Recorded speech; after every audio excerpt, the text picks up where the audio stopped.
Bismillahirrahmanirrahim. My name is Naveed, and now I'm here with the lecture Mission and Objectives. That's part 2. In the previous lecture, you people have understood the basics of how to construct a mission statement and what are the basic benefits of having a mission statement, what is the purpose of planning. In this lecture, I will be emphasizing on the objectives. What are objectives? Students will learn what are objectives, what are the significance of making an objective, what objectives basically does to enhance the overall efficiency of the organization. Going further, we have influences on objectives and strategies. Having developed the mission statement and the vision, the planner is then in position to turn on to the objectives and the strategy. Objectives take us more closer to do what is expected from us as an individual to do. It has been long recognized that any organization represents a complex mix of cultural and political influences. It follows from this that objectives and strategies are not simply set in a vacuum or by the reference of environmental factors. They emerge as the product of a complex interaction at various levels of the organizations. As we can see, they are the external influences. We all have gone through the environmental aspects. We have seen the organizational culture, the history, the age, the size of the organization, the nature of the business and individual and groups. These are all the very complex kind of entities that interact with each other, and we need to make objectives by keeping all these four factors in forefront. It logically follows that if we are to understand fully the process of setting objectives, we need to recognize the complexities of these relationships and interrelationships.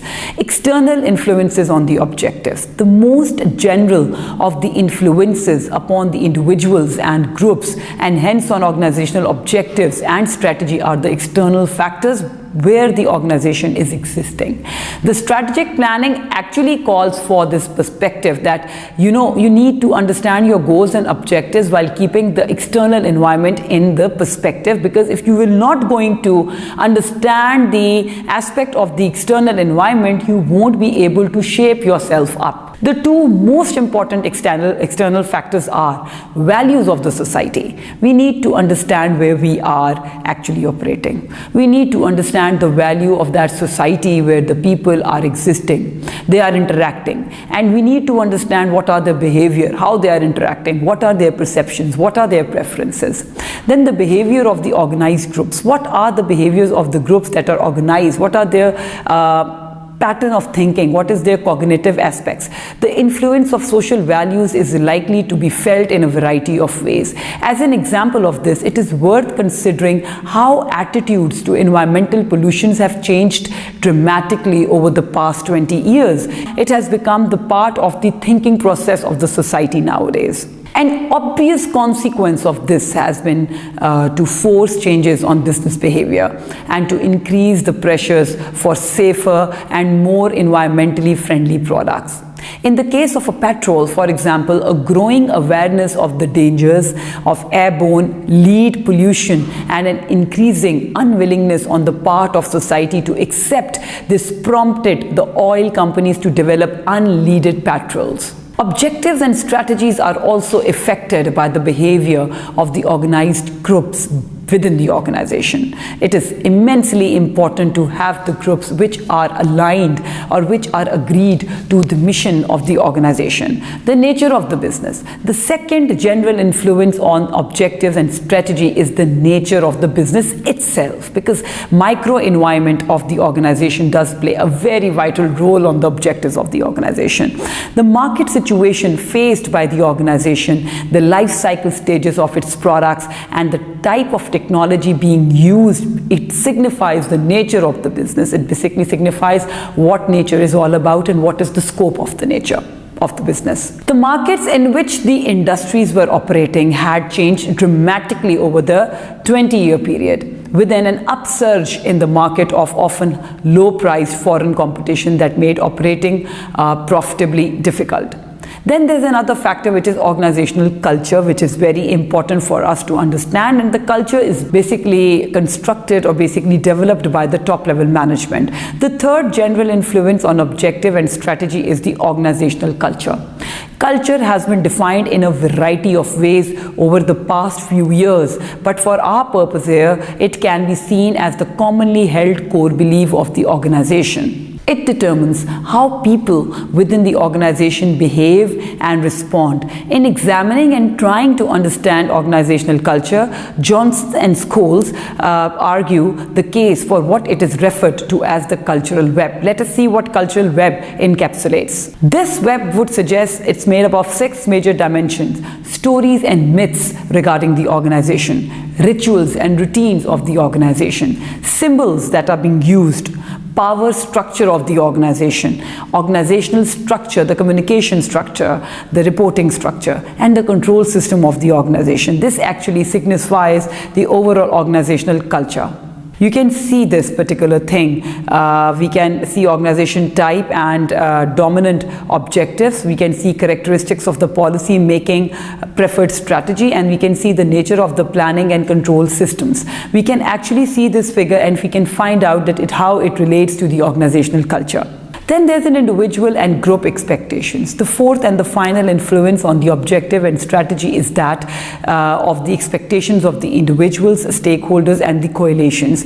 Individuals are the people who are working. Stakeholders are all the related actors and the entities who are related to the organization in one way or another. And coalitions, the alliances and the correlated activities of the organization with the different entities. In most cases, it is expectations of the coalition that exert the greatest influence on the organization. In that, while individuals may well have a variety of personal aspirations, they often share expectation with a number of others. Then there are guidelines for establishing objectives and setting goals and targets. Few businesses pursue a single objective. Instead, they have a mixture that typically include profitability, sales, growth, market share improvement, risk commitment, innovativeness, usage, and so on. Each business unit should therefore set objectives under a variety of headings and then manage it by objectives, which is MBO. In other words, it is pursuit of these objectives that should provide the framework for both the planning and the control processes. Several guidelines must be adhered to, with the objectives being hierarchical, means going from the most important to the least important. Quantitative, in order to avoid ambiguity, the objectives to increase market share is not as satisfactory a guideline as to increase market share by 5% or indeed to increase market share by 5% points within 18 months. It gives you a complete quantitative figure that what and how much you need to do. It gives a clear picture to the person who is going to perform over some kind of objective. So the objective needs to be hierarchical, quantitative, realistic, which is very important. It is only too easy for objectives to reflect a degree of wishful thinking. Instead, they should be developed as the result of detailed analysis of opportunities, corporate capabilities, competitive strengths, and competitive strategy. You need to be realistic. You should not be talking something which is beyond the line of being realisticism. So in that regard, we need to find out those lines which sound realistic to the people who are going to perform certain objectives. The objective needs to be consistent. It is quite obviously unrealistic to pursue incompatible objectives. As an example of this is to aim for substantial gains in both sales and profits simultaneously is rarely possible. It is also essential that objectives satisfy the SMART criteria. The SMART criteria follows on the specificity, measurability, actionable, realistic, and time-based. In the case of marketing objective, there is also the need for them to be related to or fall out of the corporate objectives. Then there are some primary and secondary objectives. Two types of objectives can be identified: primary and secondary. Traditionally, the primary objectives was as we observed, is the profit maximization, and other objectives, however, often seen by the managers to be more immediate relevance. The nature of corporate objectives. Most typically, these objectives are expressed in terms of sales, growth, profitability, market share growth, and risk diversification.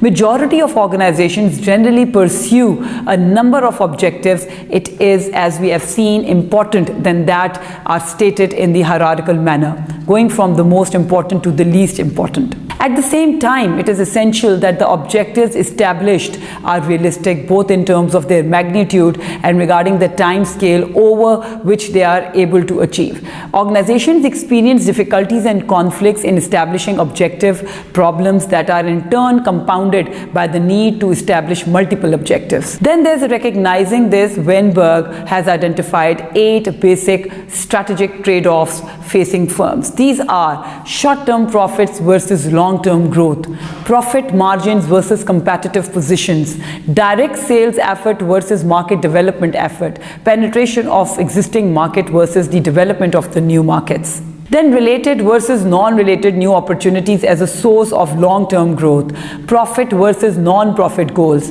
growth versus stability, and risk-less environment versus a high-risk environment. It follows from this that the strategist has to decide upon the relative emphasis that is to be given to each of these dimensions. Any failure to do this is ultimately likely to lead to conflict and reduce the extent to which the objectives provide useful strategic guidelines. The general issues that need to be addressed are the business scope. What business should we be in? Business orientation. What approach is most appropriate for our business scope and to our purposes of survival, growth, and profit? What should be the business organization about? To what extent are organizational style, structure, and staff policy suited to the organizational to the orientation chosen? Public responsibility. Is there a match between our selection of opportunities and the existing and future social and economic needs of the public? Performance evaluation. Is there a match between our appraisal and planning systems? The specific areas that then follow from this, he suggests, relate customer classes, the competitors, the market and distribution, technology and products, production capability, finance, environment. These are all the things that we need to include while constructing the objectives. Taking account of competitor objectives. We have analyzed the competitor. It is very important for us to analyze the competitor's part. We have done the SWOTs, we have done the audits, we have done the analysis of the competitors.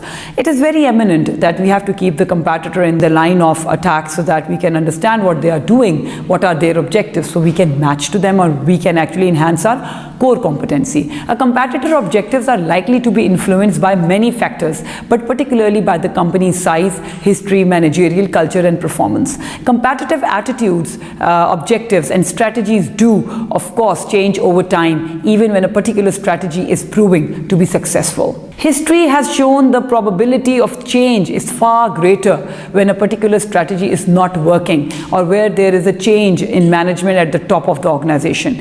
Each competitor's previous success and failures would guide you how to construct your objective. The volume and direction of investment in advertising and plant of the competitor will tell you how you need to do your steps. Each competitor's relative cost position will actually tell you how to construct your cost position, how and where you can actually reduce the cost. By focusing upon such areas, the strategist should be in a far better position to answer 4 fundamental questions. What is each competitor seeking? So that you can answer what you need to seek. What is that drives each competitor? We would be driven kind of the same way because competitor is actually doing similar thing that we are doing. That is why she is our competitor. What is each competitor's potential competitive capability? It will actually identify what is our point of parity and what is our point of difference, and in what ways might this capability be translated into the objectives and the strategy. These 4 questions would guide us and a planner and the strategist of the organization how to move forward. Then developing offensive corporate objectives. Firms can broadly classified as proactive or reactive. proactive. Proactive organizations take things into the account, they are smarter, and the reactive waits for the things to happen and then taking an action. The former, means proactive, are characterized by an entrepreneurial and highly positive attitude to their markets, with a constant searching and pursuit of new business opportunities. In essence, they try to shape the environment to fit the organization's resources and objectives. Reactive firms adopt a far more passive and less entrepreneurial posture, responding to rather than initiating environmental change. With regard to the specific objectives that an offensive or proactive organizations might pursue, these will depend to a large degree upon the organization's market position. The options open to it are essentially to attack the market leader. It can attack firms of its own size, or it can attack local and regional firms after going through all these steps. This is all about the objectives, how the objectives need to be constructed.